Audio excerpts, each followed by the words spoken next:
Our minds are amazing, especially when they allow us to think clearly, creatively and compassionately.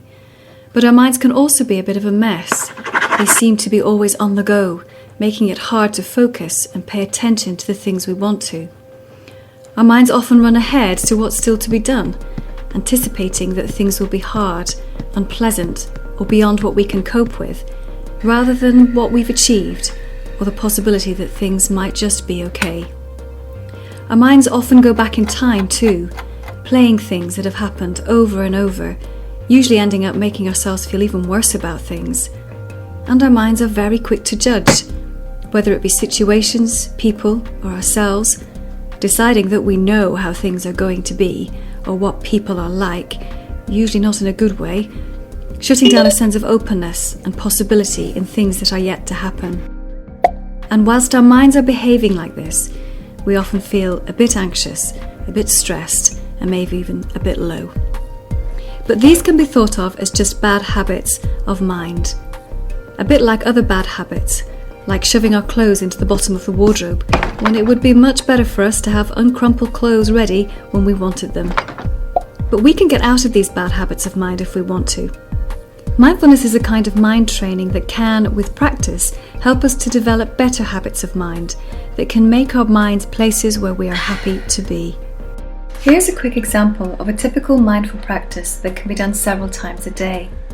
It's called a stop practice, which stands for stop, take a breath, observe and proceed. Sensing that your mind is distracted, anxious or stressed, or feeling that your body is agitated, uptight or tense, say to yourself, stop. You can keep your eyes open but relaxed, or close them if you like. Now take a few deep breaths. Become aware of this breathing. Take a moment to pay attention to it. What is it like? Where do you sense and experience the breath? Take it one breath at a time, just as it comes. The breath is our focus for stopping and calls us back to the present moment. As we're breathing, we can zoom out our awareness to our body, here and now. Can you notice how your body is feeling? Is there tension or tightness anywhere?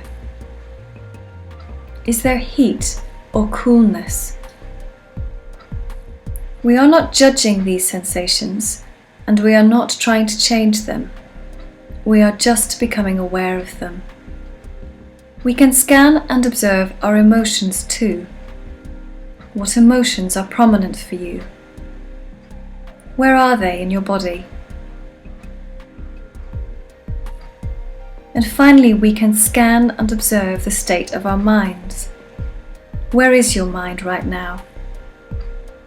Is it busy, cloudy, tired, or hyper perhaps? Again, we are just noticing what state it is in. And then we bring our attention back to our breathing. And we ask ourselves, what's most important to me right now? As the answer arises, breathe and go on your way. Here at the University of Leeds, we've been asking secondary school students what they think of mindfulness.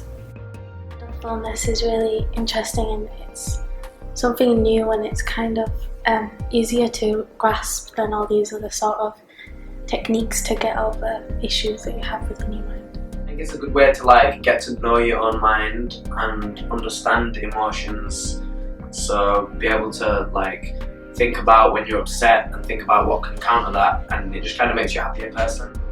Mindfulness is good for everyone to practice, and it gives you more attention wherever you are, and it's especially really good for teenagers when they give exam, because it gives them more confidence and it helps them to study more. I feel like it helps you put things into perspective, and you can think about emotions and what emotions really are, and it's a good way of letting go and just clearing your mind, because if you think about why you're angry, why you're sad, and you just clear your head and just think about what it's all in response to, you can just kind of sort of relax and realise that it's not that big of a deal. And mindfulness has helped me definitely get better at that. Here at the University of Leeds, and in partnership with the Universities of York and Sheffield, we are conducting research to explore whether mindfulness programs might be effective in both primary and secondary schools to help young people's attentional capacity, emotional regulation, and readiness to learn.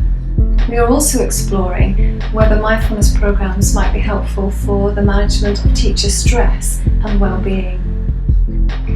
Mindfulness programs fit really well with local and national policies which emphasise the importance of self-awareness and emotional literacy for general well-being, as well as calls for universal whole school approaches which actively promote and support good mental health.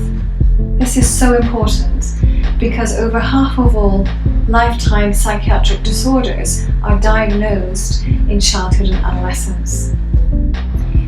Here at Leeds, we want to work closely with schools and services and young people to generate a much needed, robust evidence base that will tell us for whom and how mindfulness might be most effective in schools.